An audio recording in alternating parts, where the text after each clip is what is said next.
Usually we deal with the analysis of military life from various historical epochs, crusaders, legionaries, and Spartans. It's interesting, but peaceful life is no less fascinating, and sometimes even more destructive. Surely everyone has seen the terrifying costumes of plague doctors. Glass eyes, beaks, long cloaks. The image of these guys is tightly associated with something gloomy and harsh. But who were they really? Today we'll live one day in the life of a plague doctor and understand that in reality, they were quite the cuties, and were engaged in a very kind deed. Meet our guest, Harry Kane. It's the year 1650, and he lives in the beautiful city of Edinburgh. Harry's profession is a plague doctor. He lives on the outskirts of the city in a rather wealthy house which is full of expensive trinkets. In the local bar, they pour drinks for Kane for free. And even the church, despite his provocative appearance, isn't in a hurry to drag Harry to the stake. Although, hold on a second, it's the 17th century, and that was still a common thing. The reason is simple. The plague is raging across the entire continent, and Kane's profession is to deal with this problem. And before we move on to the details, let's report the situation in more detail. The plague is a terrible disease, with almost 95% mortality. First, a person feels pain and inflammation in the lymph nodes. Then the nodes swell, and the patient develops a fever. Over a period of 2 to 12 days, the infected person may also encounter plague pneumonia and dies with a huge probability. The inflamed lymph nodes look specific, and such a swelling is called a bubo. It is precisely because of this sign that in various medieval sources, the plague is most often called bubonic. As you probably know, the surest way to catch the plague is a rat bite. But there is another carrier that is in many ways even more deadly. Fleas. They are small, they jump and bite people, and the scariest part is that they carry the plague perfectly. People carry it too. You can get infected both through contact with a person and via airborne droplets. In our time, the plague is easily treated with the antibiotic streptomycin or its analogs. But the first vaccine was tested only in 1934, so our ancestors had it pretty tough. Contrary to the stereotype, the plague is far from a medieval disease. Mentions of it are in the Bible, in the chapter describing the war between Israel and the Philistines. And the hand of the Lord was heavy upon the people of Ashdod, and he terrified them and afflicted them with tumors in Ashdod and its territory. That's what the Bible says, which naturally attributed the deadly effect of the plague to God's punishment. But, as can be understood from the description, the tumors are most likely buboes. And judging by the terrible mortality among people, it's almost certainly about the plague. A bit later, already in our era, mass cases of diseases began to be called pandemics. The first pandemic is called Justinian's and started in 551, lasting 30 years and claiming over 100 million lives. At that time, it was almost a third of the population of the civilized world. Since then, with various intervals, the plague returned, reaping a terrible harvest. By 1352, another pandemic claimed 25 million Europeans, a third of the continent's population. The disease did not bypass Russia either. While our Harry in 1650 was relaxing in Edinburgh, infected fleas were quietly making their way into Russia. The epidemic of 1654-55 claimed 700,000 lives. Moscow was half devastated. Some died, while others fled from the disease, thereby spreading it to the regions. Entire cities died out from the epidemic, like Glukov and Belo Ozero. Almost throughout human history, the plague walked side by side with people. Even after the invention of vaccines in India from the beginning of the 20th century until 1963, more than 12 million people died from the disease. But in the quite advanced in terms of medicine USSR, over the entire period of the state's existence, the plague claimed 2,000 lives. The reason is simple. The USSR had its own plague doctors. Their work was strictly classified and respected. A whole network of institutions was created that monitored the plague, checking rats and fleas from potentially dangerous countries. The network lives on to this day, and thanks to the USSR, the CIS community does not suffer from the plague. But in Edinburgh in 1650, our poor Harry Kane couldn't boast of such things. All the rich heritage of Greek and Roman medicine was successfully reduced to zero by the church, which considered it ungodly. When sick, people first called a priest, considering doctors eccentrics, hence the wild mortality figures, which ultimately led to the emergence of plague doctors like Harry. Prayers didn't help, and no matter how much people loved the church, it became obvious that something needed to be done. And against the backdrop of hundreds of thousands of corpses, medicine somehow moved from a dead point, although the shift can't be called radical. They treated, for the most part, by trial and error. Some cauterized wounds, some did bloodletting, and the particularly smart ones smeared themselves with leeches. We'll talk about the details later, but for now, let's move on to Harry's costume. The characteristic cloaks and masks of plague doctors were worn by far from all representatives of the profession. They were invented in 1619 by the efforts of the French physician Charles de Lorme.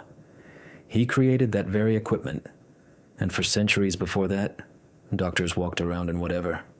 Our Harry is a good plague doctor, so he's dressed accordingly. On Kane's head is a helmet, which is essentially a prototype of a gas mask. It completely covers the head and even the eyes, protecting them with glass eyepieces. That very beak, which gives the costume its zest, in fact carries a useful load.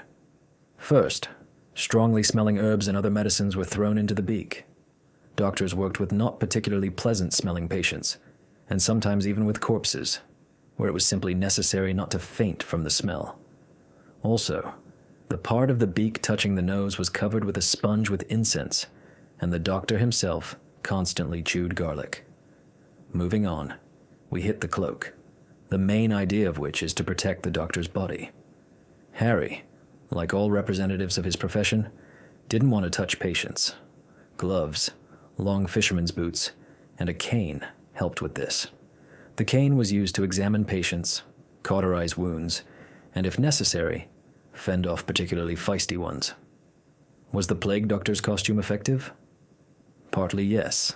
After all, as we mentioned, the plague is indeed transmitted through contact, so covering the body is quite reasonable. In addition, Harry smears his clothes with fat and wax, which in itself is ingenious. The main carrier of the disease is fleas, and they can't bite through such clothes.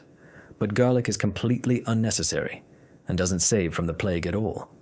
The same with the beak, because we mentioned that pneumonic plague is easily transmitted through the air, so the mortality among plague doctors was still high.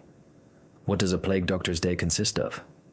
Let's start with the fact that there are several varieties of them right away. The first can be called scavengers. One of the most frequent orders that our Harry receives is the removal and burial of corpses. Deeply religious nobles forgot about religion and rituals, and often local lords from Edinburgh called doctors so that they would take away the dead and dump them somewhere in a ditch. And along the way, Harry could take anything from their houses. Greed turned out to be weaker than the survival instinct, and few risked entering the homes of the dead. As a result, plague doctors, in addition to removing corpses, could profit from anything they wanted. That's why at the beginning we mentioned the good house and a bunch of trinkets of Old Man Kane. Removing corpses is only part of his work, but there were doctors who only did this. We'll call them scavengers and move on to another category. The second category of doctors, to which our Harry belongs, is sanitarians. These guys really tried to help but found themselves in the harsh frameworks of reality, where medicine hadn't developed for 500 years. Such doctors removed corpses, but along the way, tried to treat patients. The most common treatment method was opening the inflamed lymph node with a special scalpel and then cauterizing it. The trouble is that there are many inflamed nodes, and the operation is very painful. And besides, if you fail to cauterize even a millimeter of the plague-infected surface, the result is nullified. However, in Harry Kane's career, there were successful cases of treatment. True, they also crashed against harsh reality.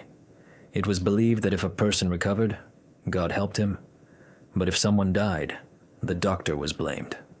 Naturally, mortality exceeded the number of cured, and therefore our Harry lives on the outskirts and is considered an outcast. True, they still pour him free drinks out of respect for the profession, which, in turn, can lead to a drunken fight with someone from the dissatisfied relatives of the deceased. What are we even talking about if until the 19th century, astrology was considered a real science and much more prestigious than medicine? In addition, Some of the sanitarian categories resorted to extravagant treatment methods. Some fed the sick spiders, believing that they absorbed the bad. Some forced them to smell horse manure to kill the plague with the stench. The particularly smart ones applied cupping glasses, attached frogs, and treated with leeches. But the third, and the rarest category of plague doctors are the pravitsi, perhaps meaning practitioners or true ones. These guys were quite educated people who tried to apply their genius to solve the problem. For example, the famous Nostradamus was a plague doctor. Predictions were his hobby. In reality, Michel de Nostradam was a very gifted doctor. For his contribution to the fight against the plague, the parliament of one of the regions of France even awarded Nostradamus a lifelong pension. There were other guys, like the surgeon de Schliach. Discovering the plague in himself, the guy isolated himself from society and for a whole week methodically cut and squeezed out the plague tumors, later cauterizing them. It worked, and de Schliach tried to apply the knowledge in broad practice. Unfortunately, it didn't work very well. The destruction of Roman heritage and the cult of the church are not the only reasons. Total unsanitation reigned in the world, where not washing for a couple of months was normal. And dirt, as everyone knows, is the best friend of fleas. Plague doctors were one of the straws that the powers that be clutched at to save their asses. Though they weren't particularly loved, every city needed the guys. Therefore, our Harry Kane was also on a contract with the local mayor. The guy's monthly salary was an outstanding 110 pounds. For a second, that's 6.5 tons of beef, or 220 kilos per day. An ordinary carpenter earned Harry's monthly salary in 2 years. For comparison, a whole year of renting an elite apartment on the central streets of the city cost somewhere around 50 pounds. Even the lowest caste of plague doctors had no problems with money. The problem was only in surviving. Science still can't really answer the question of why, with such unsanitation and zero medicine, the plague didn't kill the entire planet outright. The most popular version is the development of immunity, similar to vaccines and in a natural way. Perhaps some people really caught a weakened plague and rebuilt their organisms. Perhaps the plague has a reproduction limit anyway. But perhaps the plague doctors did contribute their share with the disposal of corpses and maintaining at least some semblance of sanitation. So our old man Harry Kane was doing a good, albeit dirty job, with huge risk to his life. Perhaps thanks to his treatment, some of our ancestors survived.